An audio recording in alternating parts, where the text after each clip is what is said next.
encontrar o nosso caminho no mundo, servir a um bem maior, encontrar sentido, propósito, significado no que a gente faz ou no que nós somos. Esse é um tema que eu sou particularmente apaixonada e eu tenho um convidado aqui muito especial. Hoje a gente recebe aqui no Caminhos da Felicidade o Arthur Bender. Eu posso falar porque a minha formação é publicitária, então eu sou uma fã do Arthur. Eu posso dizer que ele é o grande nome hoje do branding nacional e ele acabou atuando, né, criou esse conceito de personal branding, é autor de diversos livros, um deles, inclusive, estou louca para ler, que é Autenticidade. Arthur, seja muito bem-vindo ao Caminhos da Felicidade. Além disso, ele Muito tem o obrigado. nome do meu filho, ou seja, é uma paixão. Pensa no homem que eu admiro. Arthur, seja muito bem-vindo ao programa, é uma honra ter você aqui. Uma honra minha estar participando contigo e falando sobre um tema tão importante assim, né? Que eu acho que esse é a busca de quase todos nós hoje na sociedade, né?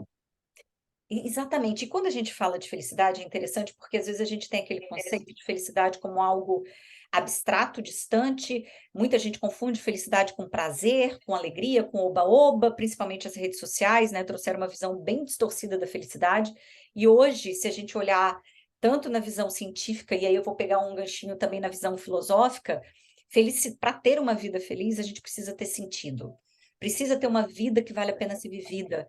A gente não só isso, a gente precisa encontrar esse nosso lugar ao mundo, né? Qual é a nossa obra? E você fala isso muito bem.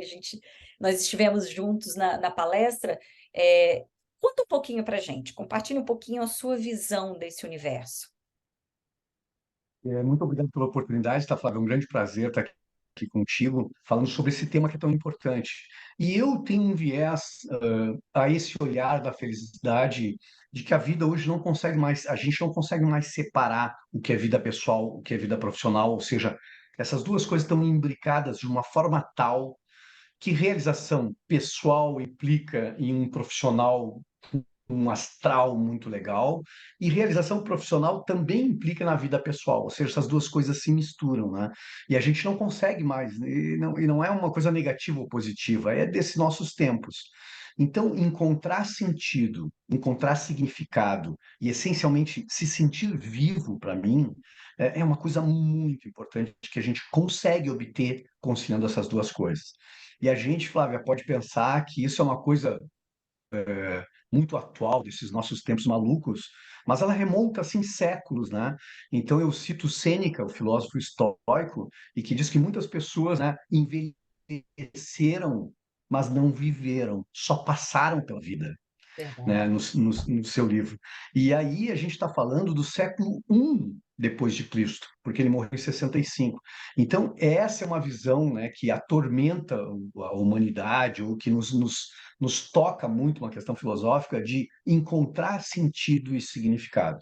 Então, eu acho que essa busca, hoje, numa sociedade que é completamente egóica, que é ruidosa, que é confusa, e eu gosto muito de uma frase do Cortella, que ele diz o seguinte, do filósofo, né? Que a gente muitas vezes se olha no espelho e a gente enxerga uma imagem invertida, e geralmente a gente não gosta da imagem, e que a gente só se enxerga na obra. E eu acho que isso que faz o ser humano diferente de todos os outros seres, né? Que é a ideia de ter um propósito, algo que me faça levantar da cama de manhã e algo que eu possa me enxergar e me encontrar quando eu olho para a minha trajetória em perspectiva e entendo que eu produzi alguma coisa, né, que fez sentido para mim. Acho que o caminho é por aí. E é interessante porque você traz dentro de um contexto de personal brand, ou seja, qual é a marca, minha marca pessoal que eu quero deixar no mundo. E aí a gente percebe como esse elemento ele é importante, não só para a nossa felicidade, mas ele é importante inclusive para o nosso sucesso e realização profissional, né? Encontrar esse Perfeito? lugar e encontrar esse sentido para que a gente saia desse vazio existencial. E aí me lembra também, você falou de Sêneca, me lembra um pouquinho de Oscar Wilde, que ele falava também, né, que a pouca gente vive de verdade, a maioria só está aqui existindo, pagando boleto, né, e leva uma Sim, sim. vida completamente sem sentido. E quando você traz, e eu gosto muito, fiquei apaixonada com o seu conceito de autenticidade, que é a dificuldade que às vezes a gente tem de se aceitar, de encontrar esse nosso lugar no mundo que é único, né? Que é nosso, porque cada um veio com uma missão, né? Com uma mensagem a ser passada, e muitas vezes a gente, com medo, a gente vai na manada, fala, não, não, nossa, eu não quero, eu quero me diferenciar, mas eu tenho medo.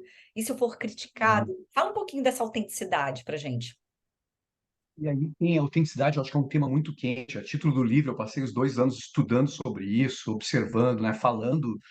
E aí tem uma narrativa que hoje é uma narrativa quase inquestionável das pessoas de seja você mesmo, né? Então, quando a gente olha, observa uma sociedade onde tudo é fake, onde a gente vive no efêmero, a gente vive no volátil, onde confiança é uma coisa muito escassa, então a ideia, a narrativa do seja você mesmo, ela se encaixa muito bem. Mas ela cria um mito, Flávia, muito, muito terrível, né? E que joga as pessoas para baixo, que é a ideia de só olhar para dentro de si mesmo, que é muito interessante, tá? Ou seja, autoconhecimento, mergulhar em mim mesmo e entender quem eu sou na minha essência, né? O meu self. Mas esse autoconhecimento não pode se resumir só a isso. Por quê? Por uma coisa muito importante, a gente vive cercado de outras pessoas, né? A gente vive cercado do outro. Então, autoconhecimento para mim exige dois olhares. Um olhar profundo sobre mim mesmo e um olhar sobre os impactos que eu causo no outro, nos outros e os reflexos sobre mim. Porque um grande equívoco das pessoas aqui com relação à autenticidade é acreditarem assim, não, eu sou assim mesmo e o mundo precisa me aceitar. E isso gera uma dor terrível nas pessoas, não gera felicidade, e gera, pelo contrário, muita tristeza, porque eu tenho resumido que um bom posicionamento de marca pessoal obtém fluidez na vida. Ou seja, a ideia é diminuir o atrito da vida. E eu acho que felicidade, que a gente está discutindo aqui, o caminho da felicidade é quando existe essa fluidez, né? Quando eu consigo ser quem eu sou, mas ao mesmo tempo eu mergulho em mim mesmo e entendo as minhas vulnerabilidades e entendo que todos nós causamos impactos nos outros e que Sim. esses impactos geram atrito. Então, se eu tomar consciência da minha totalidade, eu vou conseguir, mesmo entendendo as minhas vulnerabilidades, obter mais fluidez, ser mais empático. E, para mim, uma boa parte da felicidade está aí, diminuir o atrito da vida. E aí, a tese que eu tenho defendido, e tu me corta que se eu estou passando do tempo, é a ideia de que esse encontro consigo mesmo também se reflete na obra. Então, eu tenho defendido a ideia de que a autenticidade vem de três grandes pilares: imagem, ou seja, eu reflito a minha identidade na minha imagem, ou seja, eu não falseio a verdade, eu sou a minha imagem é muito próxima de quem eu realmente sou, tá? Para não criar uma dor de vestir um personagem que não é verdadeiro, mas ao mesmo tempo não se resume só a isso.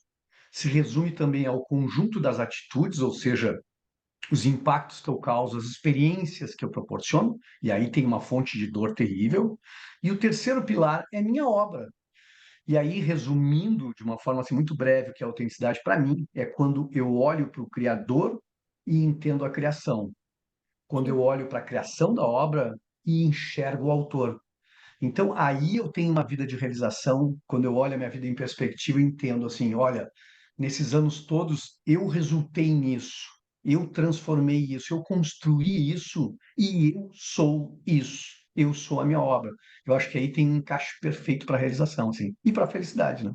Nossa, eu acho que eu posso dormir com essa frase. Para mim foi assim, aquela frase que tocou meu coração. Mas para a gente encerrar com chave de ouro, na sua visão, na visão do Arthur, qual é o caminho da felicidade para você?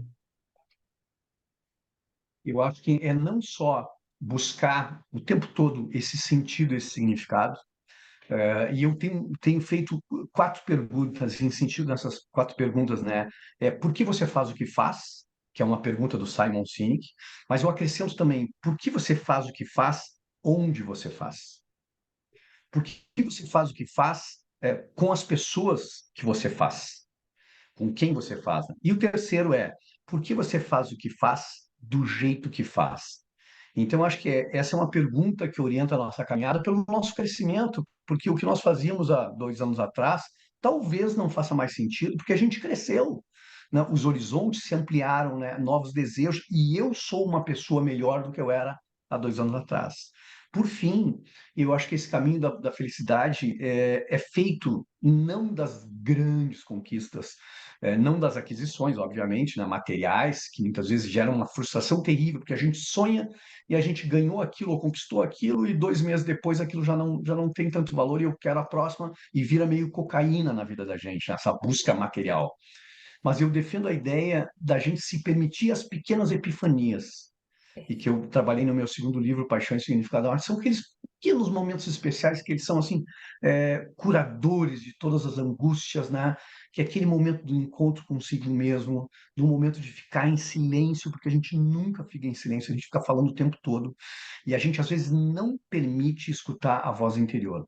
Então, são pequenos momentos especiais, assim, andar descalço na grama molhada, tomar um banho de chuva como a gente tomou há 20 anos atrás, 30 anos atrás, na infância, né? Se permitir abraçar um filho e ficar em silêncio, andar de mãos dadas, ou seja, deixar essa voz interior nos ajudar.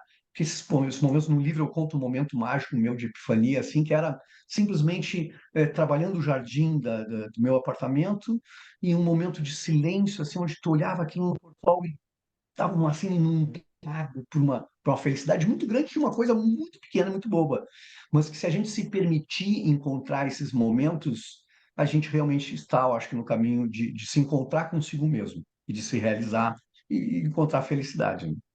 Maravilhoso. E é interessante o que você traz, casa totalmente com a visão científica da felicidade, que é muito mais importante para a nossa percepção de felicidade, que a gente tem esses pequenos momentos diários, do que esperar um grande acontecimento, né? A gente tem essa tendência de achar que felicidade é um lugar distante, Grandiosa. inalcançável, onde um dia a gente vai chegar se a gente tiver muita sorte. E não é, são exatamente esses pequenos instantes, ou seja, o seu olhar sobre tudo o que acontece é que faz a diferença. Arthur, que honra estar aqui com você. Como eu aprendi Eu hoje. também. Te agradeço muito, eu tenho certeza que todo mundo que está acompanhando a gente também, com certeza vai sair dessa entrevista um tiquinho mais feliz. Muito obrigada, meu Coisa amigo. boa. Muito obrigado pela oportunidade de te encontrar aqui, da gente conversar. Obrigado, Flávio. Um grande beijo e até já. Um beijo.